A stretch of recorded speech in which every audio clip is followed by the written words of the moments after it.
ओम जय जय जय नमोस्तु नमोस्तु नमोस्तु नमो हरियंताणं नमो सिद्धाणं नमो आर्याणं नमो वज्रायणं नमो लोये सवसावणं मंगलम भगवान वीरो मंगलम गौतमो गणिमंगलम कुंदकुंदाद्यो जयंधर्मोस्तु मंगलम सर्वमंगलमांगल्यम सर्वकल्याणकारकं प्रधानं सर्वधर्माणां जयनं जयतु शासनम्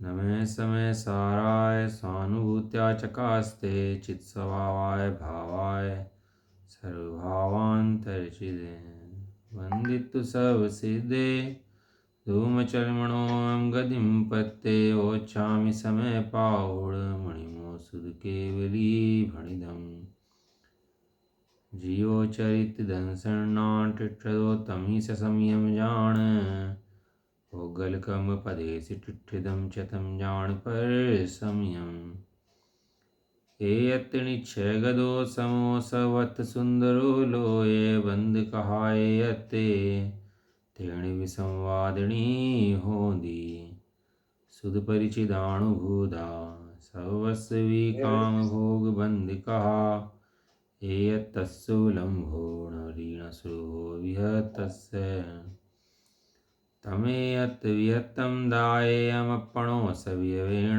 जदिदाये जपमाणं चुग्गेच्छलं नघे तवं न विहोदीयपमत्तो न पमत्तो जाणगो दुजो भावो एवं भणन्ति शुद्धं न दोजो सुदुसोचेव व्यवहारेणोदिस्सदीणानि चरितदंसनं नाणं न विनाणं न चरितं न दंसनं जाणगो शुद्धो।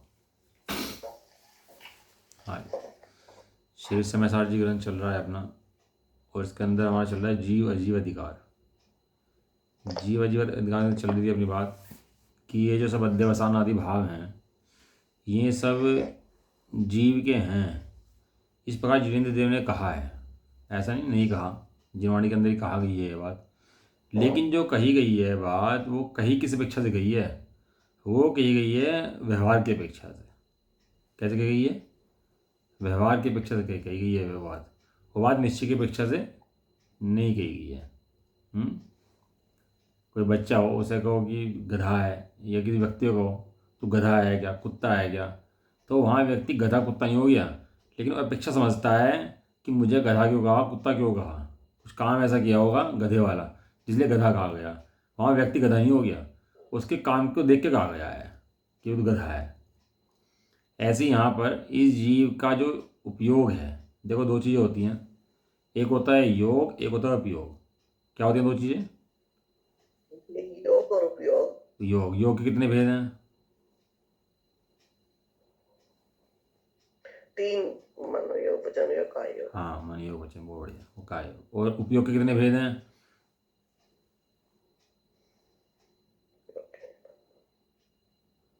बोली जाता है ओ ओ ओ गोदू अप्पो दंसन नाड़ा च दसणं च दुधा, गाते आती है तो। चक्को चक्को योहि दंसन मत केवलम है। उपयोग के दो भेद, दर्शनोपयोग ज्ञानोपयोग। दर्शनोपयोग के 4 भेद और ज्ञानोपयोग के 8 भेद, नाणम अट्ठवी अप्पम, है ना। इस तरह से भेद है। देखो वहाँ क्या है, मन वचन काय पुद्गल के हैं। योग है ना 3, तो मन का योग, वचन का योग, काया का योग। और मन वचन काय किसके हैं? वे पुद्गल के हैं। लेकिन ये पुद्गल के होने पर भी उपयोग तो तेरा है। उपयोग किसका है? खाने की क्रिया जो है, शरीर की क्रिया जो है, वो तो बराबर है, वो पुद्गल की क्रिया है। उसी क्रिया करता तू नहीं है, वो क्रिया तू नहीं करता। लेकिन जो विकल्प का करता है, जो उपयोग का करता है, वो तू है कि वो भी पुद्गल है? तो उपयोग, तेरा उपयोग वैसा होता है, तेरा उपयोग कषाय में होता है, राग में होता है, द्वेष में होता है। ऐसे तेरे उपयोग को देख करके भगवान ने उपदेश दिया है कि तू शरीर वाला है, तू खाने वाला है, तू एक इंद्रिय है, तू 2 इंद्रिय है। वहाँ जीव एक इंद्रिय 2 इंद्रिय नहीं हुआ, वहाँ तेरे उपयोग को देख के बात कही कि नहीं। अब यो कहे कि मैं उपयोग से भी ऐसा नहीं हूँ, तो भाई यदि तू उपयोग से ऐसा नहीं है तो फिर तू भगवान है। फिर तू इस संसार में कहाँ के लिए बैठा? फिर सीधी सर जाकर बैठ जा। है वहाँ जीव के उपयोग का जो वो है परिणामन जो है वो उस प्रकार का है जैसे योग का परिणामन है। देखो दो चीज़ें होती हैं, एक तो मन है, वचन है, काय। एक मन जो है द्रव्य मन होता है, एक भाव मन होता है। एक द्रव्य मन है, एक भाव मन। इंद्रिय भी होती है ना, तो एक द्रव्य इंद्रियाँ होती हैं, एक भावेंद्रिय होती हैं, दो इंद्रिय होती हैं। कर्म भी होते हैं तो दो कर्म होते हैं, द्रव्य कर्म होता है, एक भाव कर्म भी होता है। तो द्रव्य कर्म, द्रव्य इंद्रिया, द्रव्य मन, ये सब तो क्या है, सब पुद्गल के हैं। ये सब किसके हैं? पुद्गल के हैं, जड़ के हैं, जड़ का परिणाम है। इनसे मेरा कोई लेना देना नहीं है, वास्तव में कोई लेना देना नहीं है। ये बिल्कुल भिन्न है और मैं बिल्कुल भिन्न हूँ। लेकिन ये परिणाम करते कैसे हैं ये तो समझ भाई। ये ठीक है पुद्गल के हैं, लेकिन तेरा उपयोग अगर यहाँ पर ना हो उस तरीके का तो परिणाम तो नहीं होता। जहाँ तेरा उपयोग कषाय में होता है तो कषाय में परिणाम करते हैं। और किसी जीव ने सम्यक ज्ञान ही प्राप्त किया नहीं के माध्यम से, इन मन तो वही था सम्यक ज्ञान प्राप्त करने वालों के पास भी, क्योंकि नया मन आया उनके पास तक है। क्यों? जो सम्यक दृष्टि जीव थे उनके पास कोई नया मन आया क्या? भगवान ने नया मन भेजा क्या उनके पास कि ले एक मन तू ये ले, सम्यक दृष्टि का मन अलग और मिथ्या दृष्टि का मन अलग? ऐसा है क्या? मन तो वही था ना। वहाँ जीव का जो उपयोग था वो अपने कार्य में लगा, अपने कार्य के साधने में लगा, अपने हित की प्रवृत्ति में लगा। वो तो जो मन को उसने लगाया अपने उपयोग के द्वारा, वो मन क्या हुआ? वो मन सम्यक दृष्टि, सम्यक ज्ञान के लिए हेतु हो गया। और जिसने उसे विषय कषा में लगा दिया वो उसके वो हेतु हो गया। भाई धन है, हैं? अगर ऐसा हो तो मैं तो खुद से जुड़ा ही रहूंगा, कोई नहीं करता। हाँ, धन है अपने पास, धन को चाहे मंदिर में दान दे दो, चाहे शराब पी लो उसकी पैसे की, धन तो मना नहीं करता किसी काम के लिए।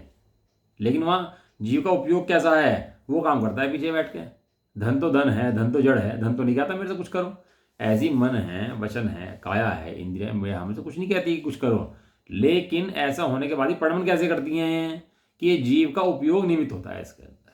इसलिए तो कहा कि नाणम अट्ठव्यपन, जीव का जो ज्ञान है वो 8 प्रकार का है। उसके अंदर मति श्रुत अवधि 2 प्रकार के हैं, सुमति भी है, कुमति भी है, सुश्रुत भी है, कुश्रुत भी है, सुअवधि भी है, कुअवधि भी है। अगर ये जीव इस तरह जुड़ा रहेगा पुद्गल से तो कभी कभी सिद्ध शिला में जा ही नहीं सकता। व्यवहार से जुड़ा है भाई, व्यवहार से। वो सही है बात आपकी, आप निश्चय की अपेक्षा उपदेश दे रहे हो, वो निश्चय की अपेक्षा बात आपकी सर्वथा सत्य है। ऐसा ही है, जीव बिल्कुल भी नहीं जुड़ा। लेकिन बिल्कुल भी नहीं जुड़ा कहने का मतलब ये नहीं है कि बिल्कुल नहीं जुड़ा, व्यवहार की अपेक्षा जुड़ा। उपयोग तो उसका वैसे परिणाम कर रहा है कि नहीं कर रहा? कोई अभक्ष भक्षण कर रहा है तो पाप लगना चाहिए नहीं लगना चाहिए उसको? कोई आलू आदू खा रहा है, अभक्षण कर रहा है, किसी को मार रहा है, तो उसको पाप उस जाति का लगेगा नहीं लगेगा? कि नहीं लगेगा। तो हम बराबर कहता है नहीं लगेगा, लेकिन व्यवहार से भी लगेगा नहीं लगेगा? नहीं, व्यवहार से भी लगेगा। तो ये जो कहता है व्यवहार से नहीं लगेगा तो इसको कहते हैं निश्चयवासी जीव हो गया। ये व्यवहार से भी अपने को उसका करता नहीं मानता, जबकि व्यवहार से जीव उनका करता है। ऐसा नहीं है करता नहीं है, व्यवहार से करता है, लेकिन मात्र व्यवहार से है, निश्चय से करता जीव उनका हो सकता नहीं है। ऐसा उपदेश है इसका जो भगवान ने बताया कि व्यवहार का ऐसा उपदेश है कि जीव निश्चय से करता नहीं है, व्यवहार से इसका करता है। अब उसने कहा शिष्य ने कि भाई मेरी समझ में नहीं आ रहा, मुझे दृष्टांत दे के बताओ। वो कहने लगा जी मुझे समझ में आ रहा, मैं तो इसका एग्जाम्पल दो कि क्या एग्जाम्पल इसका है तो मैं समझ में आऊँगा, नहीं तो मेरी समझ में आ रहा है कि आप क्या कह रहे हो, क्या आप मुझे बता रहे हो, मेरे कुछ पल्ले पढ़ नहीं पड़ रहा है ना। तो आचार्य देव को दृष्टांत दे रहे हैं, बता रहे हैं उसका। रायाहुणिगदोति य ऐसो बल समुदस्य आदेशो व्यवहारेण दुच्यति तत्थे कोणिगदो राया। 2 गाथाएं हैं। एमे विय व्यवहारो उज्जवसणादि अन्य भावाणम जीवोति कदो सुते तत्थे कोणिच्छदो जीवो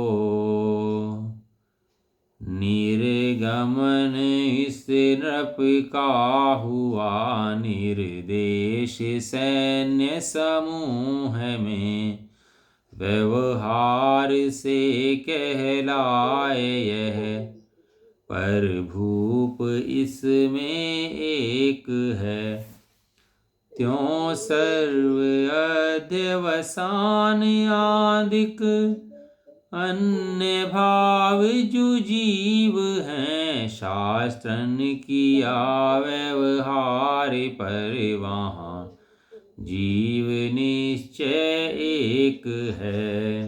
देखो क्या एग्जाम्पल दे रहे हैं, बहुत बढ़िया। अब शिष्य पूछता है कि व्यवहार ने किस दृष्टांत से प्रवृत्त हुआ है भैया, मुझे समझाइए। अब शिष्य भी थोड़ा मंद कसाई जीव है, समझना चाहता है, समझने के लिए बैठा, बहस करने के लिए नहीं बैठा।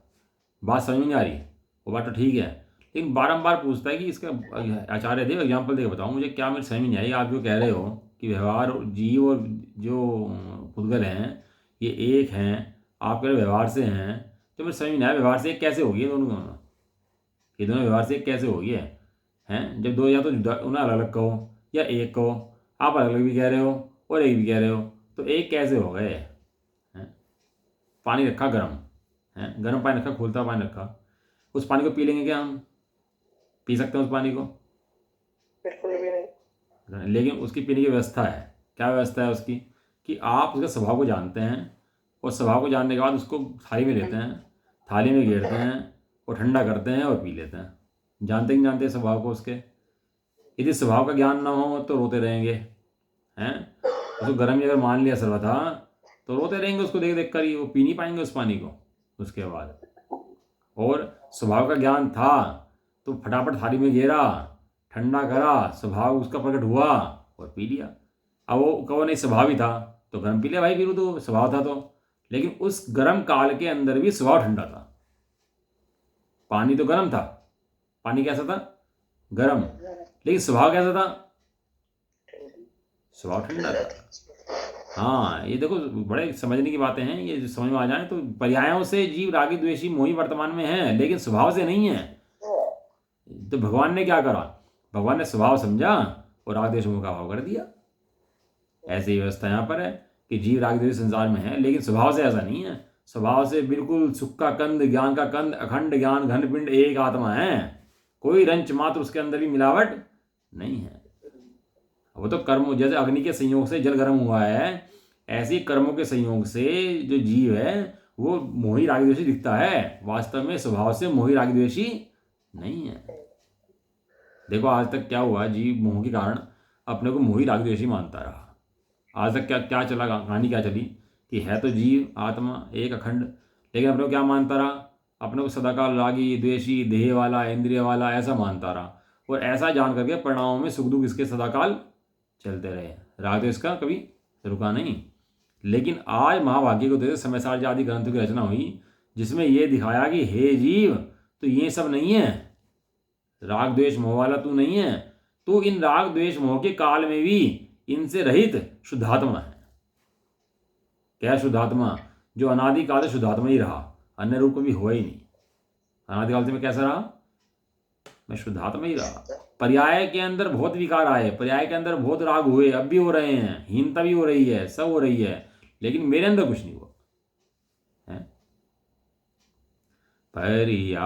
पर्यायहीनता से मुझ में कमी नाई, प्रत्यक्ष देख मूर्ति शांति हृदय में छाई।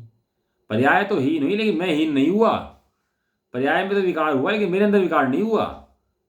पर्याय विराग द्वेष मोह कहाँ चले? सब हीनता वीनता सब कहाँ चली? सब पर्याय के अंदर चली। अनादिकाल से कहाँ चल रही? पर्याय के अंदर चल रही। मेरे अंदर राग द्वेष मोह दीनता हीनता चली नहीं है। क्यों? क्योंकि मैं जैसा था वैसा ही हूँ और वैसे ही रहूंगा। अरे मोक्ष जाना है, मोक्ष नहीं जाना है, संसार है, राग है, द्वेष है, ये भी है कि नहीं है? कि हाँ है, पर्याय के अंदर है। क्या कहा? कहाँ पर है? पर्याय के अंदर है, वर्तमान में है, वर्तमान अवस्था है, लेकिन स्वभाव ऐसा नहीं हुआ। ये भगवान बनने की बात है भैया। बताओ, भगवान भगवान बन जाए इसी बल से ही कि भैया अब इतने राज, अब चक्र समय दृष्टि हैं, चक्रवर्ती है, राजा है, नारायण है, प्रतिनारायण है, बलभद्र है, सब समय दृष्टि जीव हैं, नरक में है, स्वर्ग में है, लेकिन वे क्या समझते हैं कि मेरे अखंड स्वभाव के अंदर कोई प्रवेश नहीं कर सकता। ये सब पर्याय के भेद हैं। ये राग नरक में आदमी लड़ रहा होगा ना वहाँ पर, लेकिन लड़ना किसका है? ये लड़ना पर्याय का है, द्रव्य का नहीं है। ये जो भी राग द्वेष चल रहे हैं ये कहाँ चल रहे? पर्याय में चल रहे, द्रव्य में नहीं चल रहे। अब कौन आचार्य थे यहाँ पर? अब आचार्य थे कितने ना यहाँ पर, तो यहाँ तो ब्रह्मचर्य धारी थे। अब वहाँ देवगति में चले गए और देवगति में जाके क्या मिलेगी? देवांगनाएं मिलेगी, करोड़ों देवांगनाएं मिलेगी। और देवांगनाओं में खेल रहे वहाँ पर बैठ के, बताओ हैं? अब कोई कहे कि बताओ जी यहाँ तो तुम ब्रह्मचारी थे और वहाँ तुम देवांगनाओं में मस्त हो रहे, ये तो बात बढ़िया नहीं है, हैं? और वे समय दृष्टि फिर भी हैं। तो समय दृष्टि किस बल से हैं, किस बल समय दृष्टि हैं कि मेरे स्वभाव के अंदर ना तो स्त्रियाँ प्रवेश करती ना स्त्री को राग प्रवेश करता, ये स्त्री को राग भी चला जाएगा, स्त्री भी चली जाएंगी और मैं वैसा का वैसे रह जाऊँगा। पर्याय चली जाएंगी, पर्याय का राग चला जाएगा, पर्याय की हीनता चली जाएगी, सब चली जाएगी और मैं वैसा का वैसा रह जाऊँगा। जैसा हूँ ऐसे अपने स्वभाव की श्रद्धा। क्या कहा आंटी? जैसे मैं हूँ मेरे वैसे स्वभाव, ऐसे अपने स्वभाव की श्रद्धा, इसका नाम सम्यक दर्शन है। पर्याय तो बदलेंगी, अनंत आएंगे, असंख्यात आएंगे। बच्चों का राग भी आएगा, पत्नी का घर का राग भी आएगा, राग छूट भी जाएगा, मुनि बन जाएगा, मुनि बन के फिर देवते में चला जाएगा, फिर राग आ जाएगा, फिर चला जाएगा, आ जाएगा चला जाएगा, आ जाएगा चला जाएगा, बहुत चलेगा, लेकिन आएगा जाएगा आएगा जाएगा। और मैं तो मेरे में कुछ नहीं होगा, मैं वहीं की वहीं हूँ। मैं तो वैसा का वैसे रहूंगा। मेरे अंदर राग ना आ सकता है ना जा सकता, अनादिकाल से आज तक नहीं आया, अब क्या आएगा? अनादिकाल से आज तक नहीं आया। मम भाव भाव शक्ति पामरता मेट देगी, अभाव भाव शक्ति प्रभुता विकास देगी। निश्चिंत होए दृष्टि निज द्रव्य में रमाई, प्रत्यक्ष देख मूर्ति शांति हृदय में छाई। मेरे अंदर ऐसी शक्ति है कि जो वर्तमान में जो चल रहे हैं ना विकार, इसका अभाव कर देगी। ऐसी शक्ति मेरे अंदर है। और जो प्रभुता नहीं चल रही उसका विकास कर देगी। मेरे अंदर ऐसी शक्ति भी है, प्रभुता प्रकट हो जाएगी मेरी। अब क्या करो, मैं निश्चिंत हो गया, निश्चिंत होकर अपने द्रव्य में समा गया। भैया अपने स्वरूप की निशंक श्रद्धा का नाम समय दृष्टिपना है। और परिणाम तो आएंगे ही अनंत काल के। अब बूढ़ी कोई स्त्री है, कोई जवान थोड़ा मानने लगेगी अपने आप को, कोई जवान तो बूढ़ी थोड़ा मान लेगी अपने आप को। वो बूढ़ी स्त्री बूढ़ी मानेगी, जवान जवान मानेगी, लड़का अपने को लड़का मानेगा, वो बात ठीक है, लेकिन कैसे मानेगा? व्यवहार से मानेगा, निश्चित नहीं मानेगा। निश्चित तो मैं कैसा हूँ, मैं शुद्ध बुद्ध एक परमात्मा हूँ, ये बात सत्य है। बाकी सब बात नकली है, व्यवहार से कही है नकली हैं। नकली हैं मतलब आने जाने वाली हैं, रहने वाली नहीं है। एक घर में मेहमान आते हैं और एक घर में अपना बालक होता है, अपने परिवारजन होते हैं। कुछ फर्क दोनों, अब दोनों एक टाइम में साथ में रह रहे हों, मेहमान भी आके 2-4 दिन के लिए और घर के लोग भी रह रहे हों, तो दोनों कुछ फर्क है कि नहीं है रहने में? दोनों एक घर में है। एक को कहा मेहमान और एक को कहा मेजबान। कहा कि नहीं कहा? मेहमान आया है तो मेहमान आया है, बात बराबर है, लेकिन जाएगा और रह जाए तो फिर मेहमान नहीं है। मेहमान है क्या फिर वो? फिर मेहमान नहीं है। मेहमान आया है, चला जाएगा। मेहमान को रहने वाला थोड़ा ना है, इसलिए तो मेहमान है। ये जो परिणाम है राग द्वेष मोह के, मेहमान हैं, इनकी चिंता मत कर। मेहमान की चिंता करते हो क्या? बहुत ज़्यादा है कि रह जाएगा, प्रॉपर्टी बटेगी, हिस्से बटेंगे इनके, चिंता होती है क्या इनकी मेहमानों की? मेहमान कुछ समय के लिए आया है और आ करके चला जाएगा। हमारे मेहमान आएगा तो मेहमान में छोड़ने के लिए गया, पिताजी कहने छोड़ गया भाई, छोड़ने गया तो वहाँ पर बस आई नहीं है, कोई मेटाडोर आई, कोई रिक्शा आई, कोई कुछ आया। मैंने कहा जी बस में भेजेंगे इनको। 2 घंटे लग गए, बस नहीं आई। 2 घंटे बाद आया छोड़ के। पिताजी कहने लगे कि देर टाइम कैसे लग गया था बेटा, 2 घंटे लग गए तेरे को छोड़ने के लिए, तो टाइम कैसे लग गया? मैंने कहा जी वो बस नहीं आ रही थी, मेटाडोर आ रही थी और सामान आ रहे थे, ट्रक आ रहे थे, बस नहीं आ रही थी। तो पिताजी ने तो बढ़िया बात आई, कह रहे मेहमान को जितनी जल्दी जिस चीज़ें विदा कर सकता हो उस चीज़ें विदा कर देना चाहिए। ऐसा ना हो रुक जाए मेहमान, जो चीज़ पहले आ जाए उसे बैठा के विदा कर दो। सोचो ही मत, कहना अगली कोई चीज़ आएगी, मेटाडोर आए तो और ट्रक आए तो, जो चीज़ आ जाए पहले मेहमान विदा करो। रखने योग्य नहीं है, आया है स्वागत करने योग्य, स्वागत कर लो, लेकिन रखने योग्य नहीं है। श्रद्धा में मेहमान कैसा लगता है कि जाए अपना छुट्टे अपना, और क्या है, क्योंकि मेहमान है भाई, ये आगंतुक हैं। ये परिणाम कैसे हैं राग द्वेष के? आगंतुक हैं, आए हैं लेकिन जाने के लिए आए हैं। चिंता मत कर, मर्यादा है इनकी, चले जाएंगे। लेकिन तेरा स्वभाव न तो आया है न जाने वाला है, ये मेजबान है, ये घर का मेंबर है तेरे, तो ये घर है। ऐसा देखो क्या है, पूछते हैं कि व्यवहार ने कैसे हुआ, उसका उत्तर देते हैं गाथा का अर्थ जैसे कोई राजा सेना सहित निकला। राजा क्या निकला? आचार्य के दृष्टांत तो पहले तो भैया राजा हुआ करते थे, तो दृष्टांत तो वैसे लेते थे ना जैसे उनको पता थे। अब वे राजा आदि थे, उस टाइम राजा देखते थे तो वह दृष्टांत ले लेते थे वहाँ पर उस गाथा शास्त्रों के अंदर में। जैसे कोई राजा सेना सहित निकला, वहाँ राजा कितना है? राजा कितना है? एक। और सेना कितनी है? अनेक समुदाय है। 1 किलोमीटर की सेना है, 2 किलोमीटर की सेना है, ऐसे राज सेना बहुत है? तो राजा 1 किलोमीटर में निकला, ये राजा 2 किलोमीटर में निकला, तो वहां राजा 1 किलोमीटर में निकला क्या? राजा 2 किलोमीटर में निकला क्या? ये बताओ। लेकिन सारी सेना के ऊपर राजा को उपचार दे दिया। पूरी सेना के ऊपर किसका उपचार दिया? राजा की, क्योंकि राजा के निमित्त से वो सेना निकली। तो निमित्त का आरोप करके पूरी सेना को राजा कह दिया कि राजा निकला 1 किलोमीटर के अंदर। लेकिन वहां वास्तव में विचार किया जाए तो राजा कितना है? राजा एक है। राजा है। ऐसे ये राग द्वेष भाव अध्यवसायवादी भाव ये सब किसके साथ निकले? जीव के साथ निकले। तो सब कुछ जीव कह दिया, लेकिन जीव कितना है? गजब का एग्जाम्पल देखो आचार्य देव का, कितना गजब का एग्जाम्पल दिया है उन्होंने, मतलब समझ नहीं सकता आदमी। वहाँ सेनापति भी है, हाथी भी हैं, घोड़े भी हैं, मंजरे भी हैं, बंदूक तमंचे भी हैं, धनुष तलवार भी हैं, सब समान है। ये राजा कितना है? राजा कितना है? ये राजा एक ही है।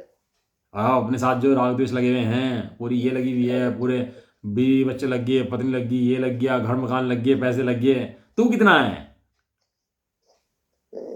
एक। हाँ, ऐसी श्रद्धा होनी चाहिए अपने अंदर। वो बात कही है कि राजा निकला, वो बात ठीक है, बराबर है, राजा निकला। ये जीव राग द्वेष निकले, भाव निकले, ये जीव निकले, ठीक कह दिया, जीव के निकले। लेकिन जीव कितना है? जीव तो एक है। अहम एक को कौन से नंबर का आदि बताओ? अहम एक को खलु शुद्धो। देखो खर शुद्धो। हाँ, मयो सदारो। बहुत बढ़िया। हाँ, रवि अथी बचकिंची भी अन्नम परमाणु वेत्तम। बहुत सुंदर, बढ़िया, याद होनी चाहिए गाथा है, दिन में पढ़ा करो इन गाथाओं को। अहम एक को, आचार्य देव ने क्या कहा? मैं एक हूं। और ये परिणाम कितने हैं? ये परिणाम अनेक है। जीव का कहा है, व्यवहार से कहा है भैया, ऐसे व्यवहार में जीव के है मैं नहीं। व्यवहार से कह दिया है। अब ये सब लपेटता है, नहीं कह दिया कह दिया कह दिया। अबे कह दिया तो समझे कैसे कह दिया? रास्ते में चलती हुई कहते बहन जी जरा हट जाओ और लिपट ले, राखी बंधवा और पैसे दे। तो क्या लगा भैया व्यवहार से कहा है? तो नहीं जी नहीं, तूने कहा है, जैसे लिपट लोगे क्या उसके? अब कहते तो नहीं। और लिपट ले, पीछे पीछे चल पड़े। तो कहने लगा यार तू दिमाग मत खराब हो, तो मैं घर जाके बैठ अपने, तो हमारा दिमाग मत खराब है। बताओ कमाल की बात। देखो वहाँ निश्चय भाव सब समझता है और यहाँ मूड हो जाता है। ये तो मोह की मूर्ता हटानी है आचार्य देव को। ये दिन में परिणाम चलेंगे, खूब चलेंगे। मैं कह रहा हूँ बहुत आएंगे, खाने के, पीने के, चलने के, उठने के, बहुत आएंगे, चलते रहेंगे। ये बोलने का विकल्प भी आ ही रहा है ना, अभी चल ही रहे हैं ना, सुनने के विकल्प चल ही रहे हैं ना अभी। लेकिन इन विकल्पों के काल में भी मैं इन विकल्प रूप नहीं होता, मैं उस राग रूप भी नहीं होता बोलने के। क्यों? क्योंकि मैं अखंड एक गायक आत्मा हूं, मैं इन रूप हो नहीं सकता। ये कहता है अखंड हूं, एक हूं, शुद्ध हूं। क्या कहते हैं, बढ़िया कहता है। कोई राजा निकला तो वहां कहता है यह राजा निकला, राजा खलु नहीं कहता है, यह राजा निकला। सेना को देख के क्या कहते हैं? यह राजा निकला है। देश किसका है? मोदी का है? मोदी का देश है। कहीं बाहर जाएंगे अमेरिका में तो भारत देश किसका है? भारत देश, अमेरिका में मीटिंग हुई तो क्या कहेंगे? भारत देश किसका? कि भारत देश मोदी जी का है, क्योंकि मोदी जी का भारत देश है। कमाल कर दिया, मोदी जी भारत को रिप्रेजेंट कर रहे हैं तो पूरा देश मोदी का कह दिया। मतलब पूरा देश मोदी जी का है क्या? अब मेरे घर में आके मोदी जी बैठ जाए, कहने लगे तेरा घर मेरा घर है, तो क्या होगा फिर? कहना मोदी जी बाहर बैठो, तुम्हारा घर है, मेरा घर मेरा घर है। लेकिन वहां पूरे उस पर उपचार देके कहते हैं कि पूरा देश मोदी जी का। मतलब व्यवहार देखो कितना काम करता है। भारत देश किसका है? मेरा है ना। भारत देश किसका है? मेरा है। तो दिमाग खराब है? भारत देश तेरा है कि किसी के घर में उसके दिखाएगा, किसी की प्रॉपर्टी ले आएगा उठा के? ट्रेन किसकी है? ट्रेन हमारी है। तो ठीक है, ले आते हैं घर पे 2-4 पंखे उतार के उसके, हैं? कितना व्यवहार का उपदेश कितना चलता है देखो आप लोग, मतलब लेकिन निश्चय छोड़ करके काम सारा खराब हो जाता है। निश्चय का कहो कि हाँ भारत मेरा है, बराबर बात है, बिल्कुल भारतवासी हैं, भारत देश हमारा देश है कौन मना करता है, लेकिन नियम सीमा में रह करके, ऐसे नहीं कि अपना मान ले पूरे को और भारत में राज करने लगे पूरे के पूरे। बड़ा सुंदर बातें हैं, मतलब समझे तो बात बहुत बढ़िया चीजें हैं। ठीक है, राजा निकला। इस प्रकार जो सेना के समुदाय को कहा जाता है सो व्यवहार से कहा जाता है। उस सेना में वास्तव में राजा तो एक ही निकला है। राजा कितना निकला?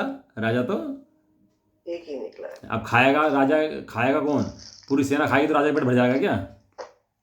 है, पूरी सेना खा ले और राजा ना खाए तो राजा का पेट भर जाएगा? ऐसा तो नहीं होता। राजा का खाना तो राजा को खाना पड़ेगा भाई, और राजा का खाने से राजा का पेट भरेगा। ऐसा है भाई। इसलिए आत्मा का काम तो आत्मा में चलेगा। राग द्वेष आदि भले ही साथ में हो, लेकिन राग द्वेष से राग द्वेष चलते हैं, आत्मा से राग द्वेष नहीं चलते, और राग द्वेष से आत्मा नहीं चलता। वो भले ही साथ में चलते हो तो दिक्कत क्या है? साथ में चले जाए, क्या दिक्कत है? चलते रहो साथ में। उससे साथ में चलने से वो उस रूप तो नहीं होते हैं। इसी प्रकार अध्यवसान आदि अन्य भाव, जो राग द्वेष मोह क्लेश कषाय जितने भाव हैं, जितने प्रकार के जिसके भाव हैं, वहां रामचंद्र जी चाहे धनुष लेकर लड़ रहे हो, चाहे रावण लड़ रहा हो, चाहे कोई जीव लड़ रहा हो, शेर किसी को खा रहा हो, कसाई किसी को काट रहा हो, जितने भी भाव हैं सब ले लो उसके अंदर उठा के। एक इंद्रिय के, दो इंद्रिय के, जितने अध्यवसान आदि भाव है, नरक के, तिरंज के, जितने हैं उदय के, उदय परिणाम भेजते हैं ना, 21 भेजते हैं उदय परिणामों के, है ना, 4 गति, 5 गति, 4 कषाय, लेश्या, इस तरह 21 भेजते हैं ना उदय परिणामों के। सारे इसके अंदर उठा लो आप अध्यवसान आदि भाव। जो यह भाव हैं इस प्रकार परमागम में कहा गया है, इस प्रकार शास्त्रों में कहा है ये भाव जीव के हैं, सो व्यवहार किया गया है। क्या किया गया है? सो व्यवहार। यदि निश्चय से विचार किया जाए तो उसमें जीव तो एक ही है। कोई व्यक्ति नाटक करने लगे और शेर बन जाए स्टेज पर, कुत्ता बन जाए, घोड़ा बन जाए, शेर बन जाए, कुछ बन जाए, तो उसे क्या कहा जाएगा उस समय? देखो घोड़ा, देखो शेर, उस समय कहा जाएगा ना उसको घोड़ा, शेर, कुत्ता, जो ही बनेगा।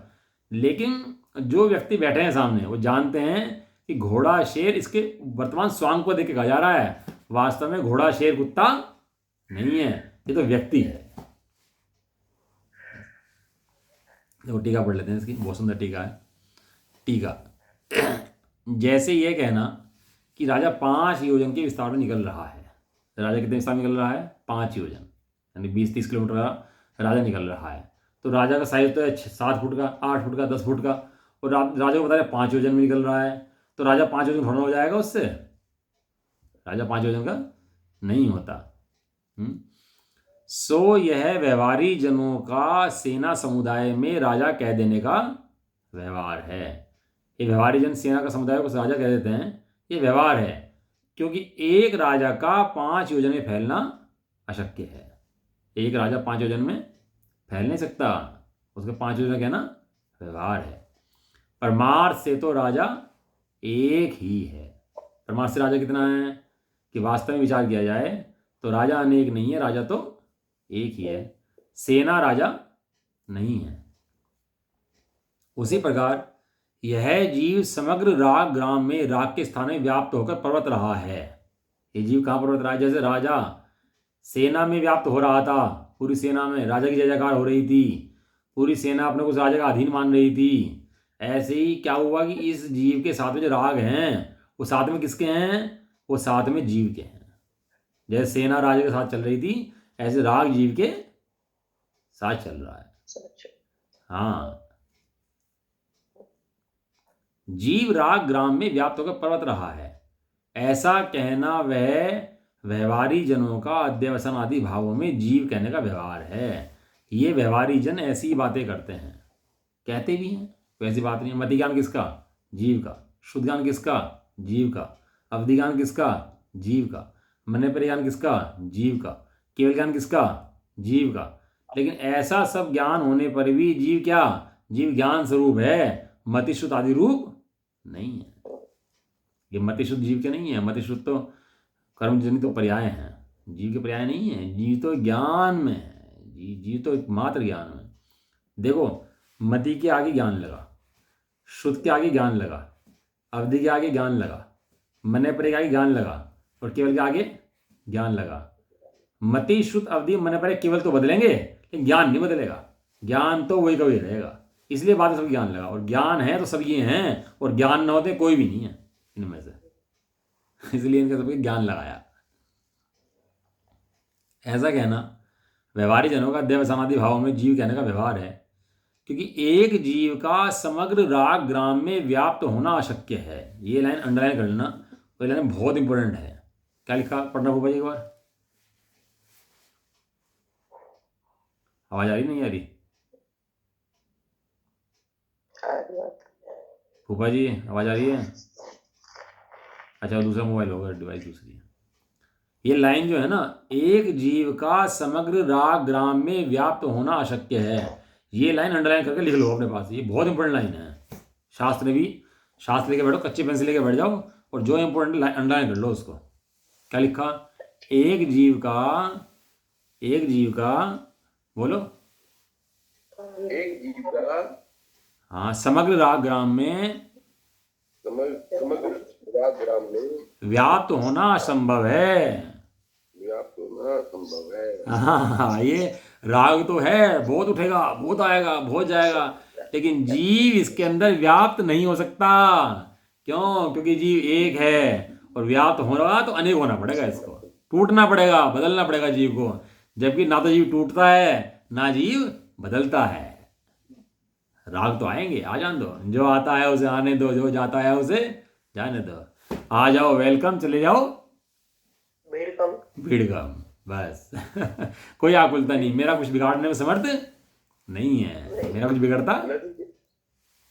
नदी के दो पार्ट कभी आपस में मिल नहीं सकते, लेकिन निश्चय व्यवहार की दो नावों पे पैर रख के कैसे चला जा सकता है? नहीं, आप निश्चय बैठो, व्यवहार में बैठो, निश्चय बैठो, लेकिन द्रव्य से, पर्याय से व्यवहार की घटना घटती है तो घटती है, उसमें कैसी बात नहीं है। वो भगवान सर्वज्ञ स्वभावी हैं और हम मति ज्ञान वाले हैं, व्यवहार से तो कथन है, वास्तव में दोनों एक बराबर है। वास्तव में दोनों में डिफरेंस कहाँ है? दोनों में कोई डिफरेंस नहीं है वास्तव में। ये निश्चय व्यवहार की द्वारा ही सत्ता है, ऐसा नहीं सत्ता, सत्ता है भैया, श्रद्धा में सत्ता है। परमार्थ से तो जीव, मेरा स्वभाव तो निश्चय में है ना। हाँ स्वभाव सबका निश्चय में होता है, स्वभाव व्यवहार में होता ही नहीं है। तो पर्याय और निश्चय को कैसे एक कर ले? निश्चय स्वभाव निश्चय में ही होता है, व्यवहार में पर्याय होती है। पर्याय व्यवहार जो होता है पर्याय में होता है सारा। परमार्थ से तो जीव एक ही है, अध्यवसानादि भाव जीव नहीं है। जीव का इनमें कोई लेना देना इससे संबंध से है नहीं। अब इसका वो पढ़ लेते, जैसा की टीका पढ़ लेते हैं एक बार, एक मिनट रुको जरा। वो जैसा टीका रहेगी इसके अंदर, एक बार वो पूरी कर ले।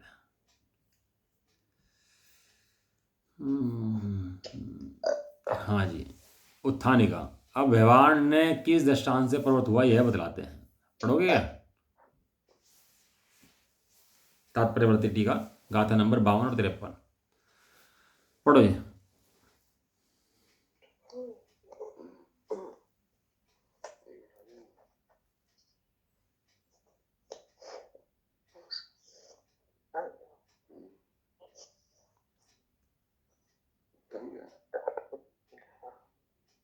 आए नहीं या तो शास्त्री नहीं है ना। हाँ, अब व्यवहार ने किस दृष्टांत से प्रवृत्त होना है यह बतलाते हैं। तात्पर्य राहु निगदोति यह सो बल समुदस्य आदेशो। सेना के निकलने पर यह राजा ही निकला है, और व्यवहारेन्दु उच्चदी तत्व को निगदो राया। 5 योजन के विस्तार से सेना समूह को देखकर राजा जाता है, और ऐसा व्यवहार से ही कहा जाता है कि निश्चय न से तो वह एक ही राजा जाता है। इस प्रकार दृष्टांत पूर्ण हुआ। अब दृष्टांत सिद्धांत कहते हैं। एम्मे व्यवहारो उच्चवसानादि अन्न भावाणम। इसी प्रकार राजा के दृष्टांत की तरह व्यवहार है। किसका व्यवहार है? उत्तर, जीव से भिन्न अध्यवसानादि तथा रागादि भावों का व्यवहार। प्रश्न, किस प्रकार का व्यवहार है? उत्तर, रागादि भाव व्यवहार से परमागम या सूत्र सिद्ध में जीव कहे गए हैं। तथ्य को निच्छिदो जीवो, वहां उन रागादि परिणामों के बीच जीव कौन है, कैसा है, वह निश्चय रूप से जानना चाहिए। शुद्ध निश्चय में से भाव कर्म, द्रव्य कर्म, मनोकर्म रहित शुद्ध एक स्वभाव वाला जीव द्रव्य है। इस प्रकार व्यवहार न्याय के समर्थन रूप से 3 गाथाएं पूर्ण हुई। इस प्रकार अजीव अधिकार के बीच शुद्ध निश्चय में से देह रागादि पर द्रव्य जीव स्वरूप नहीं है। इस प्रकार के कथन की मुख्यता से 10 गाथाओं द्वारा प्रथम अंतराधिकार का व्याख्यान हुआ। देखो इसमें समयसार समझना है कि समयसार जो नाम रखा है समयसार चला, समयसार कहते किसे हैं? जो अखंड ज्ञायक परमात्मा जो बैठा है वो समयसार है। ये पर्याय में परिणमता है, वो समय का सार व्यवहार से कहा जाता है, लेकिन समय का वास्तविक सार कौन है? नमः समयसार है, जो कहा था सबसे शुरू में कि किसको नमस्कार है? कि वो अखंड द्रव्य का स्वभाव जो बदलता नहीं है उसको नमस्कार है। वो किसके पास नहीं है? वो सब जीवों के पास है। इसलिए जितने भी अखंड द्रव्य के स्वभाव हैं सबको नमस्कार है। क्यों? क्योंकि सब जीवों के पास है। जितने जीव हैं सब अखंड एक द्रव्य स्वभाव वाले हैं, कोई भी पर्यायों में जाता ही नहीं है। किसी का भी द्रव्य स्वभाव पर्यायों में कभी जाता ही नहीं है। वही बात गाथा के अंदर ही आई यहाँ पर भी कि भाई राजा निकला है तो राजा को कहा जाता है इतना निकला, लेकिन राजा वास्तव में इतना बड़ा नहीं निकला। ऐसे जीव जो है अध्यवसानादि भाव लगे हैं, लेकिन वास्तव में देखा जाए तो वो अध्यवसानादि नहीं लगे हैं, वो तो उनसे भिन्न हैं। और रागादिक परिणामों के बीच में जीव कैसा है वो बता रहे हैं कि शुद्ध निश्चय नय से द्रव्यक्रम भावक्रम नो क्रम से रहित है। कैसा है जीव? न तो जीव के द्रव्यक्रम है, ये बाहर में जो शरीर आदि के हैं ये भी नहीं है, और जो अंदर में रागादिक भाव उठ रहे ये भी नहीं है। तो जीव कैसा है? जीव है कि नहीं है? कि हाँ है। वो शुद्ध बुद्ध एक स्वभाव वाला जीव द्रव्य है। वो कैसा है? शुद्ध बुद्ध एक स्वभाव वाला जीव द्रव्य है। जीव द्रव्य का अन्य प्रकार से नहीं है। या कोई बहुत बड़ा सेठ हो, बहुत गाड़ी हो, बहुत बंगले हों, बहुत अच्छे कपड़े पहनता हो, बहुत अच्छा खाता हो, अरे भिखारी हो, इसमें कुछ भी नहीं हो, कपड़े फटे कटे हों जिसके पास, लेकिन दोनों मनुष्य की अपेक्षा देखोगे तो जैसा अंदर से कपड़े उतारने के बाद राजा है वैसे कपड़े उतारने के बाद भिखारी है। दोनों बराबर है कि नहीं है? या गाड़ी बंगले घुस गए उसके अंदर जा करके, लेकिन फिर भी एक को सेठ कहते हैं, एक को भिखारी कहते हैं। तो ये कहते हैं व्यवहार से। वास्तव में मनुष्य की अपेक्षा देखो, व्यक्ति की अपेक्षा देखो तो दोनों कैसे हैं? दो के दोनों बराबर हैं, दोनों में अंतर नहीं है ऐसा। और व्यवहार ही भैया स्थापना इसलिए करते हैं क्योंकि व्यवहार है। सिद्धों को तो व्यवहार से भी राग नहीं कह सकते, क्योंकि सिद्धों को राग है ही नहीं। जहाँ उपयोग राग में पर्वत होता है वहाँ व्यवहार से राग कहा जाता है। जहाँ उपयोग वैसा पर्वत नहीं होता तो व्यवहार से भी नहीं कहा जा सकता उसको।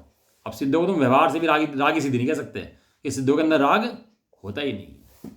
तो वहाँ अपनी वर्तमान अवस्था देखकर, राग की अवस्था देखकर आचार्य ने कहते तू रागी जीव है भैया, लेकिन वहाँ पर वास्तव में राग पर दृष्टि है इसलिए रागी जीव है। जब राग से हट करके वीतराग स्वभाव पर दृष्टि जाती है तो जीव रागी नहीं है, फिर जीव परम वीतरागी है ऐसा, फिर उसको वीतरागी जीव कहते हैं। लेकिन जीव तो वहाँ पर सब अवस्थाओं में जीव ही है। ठीक है जी, विचार करना गाथाओं के ऊपर। गाथा पूर्ण हुई।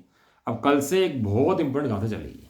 इतनी इंपॉर्टेंट गाथा है, 6-7 पर्व चलेंगे इसके गाथे के ऊपर। अभी स्वाध्याय बहुत इंपॉर्टेंट, मतलब ये समझ लो ये गाथा सीमंदर भगवान के समोठंडा ये गाथा है, जो भी गाथा है बहुत इंपॉर्टेंट गाथा है। तो कल ही चर्चा करेंगे खैर इसकी गाथा की।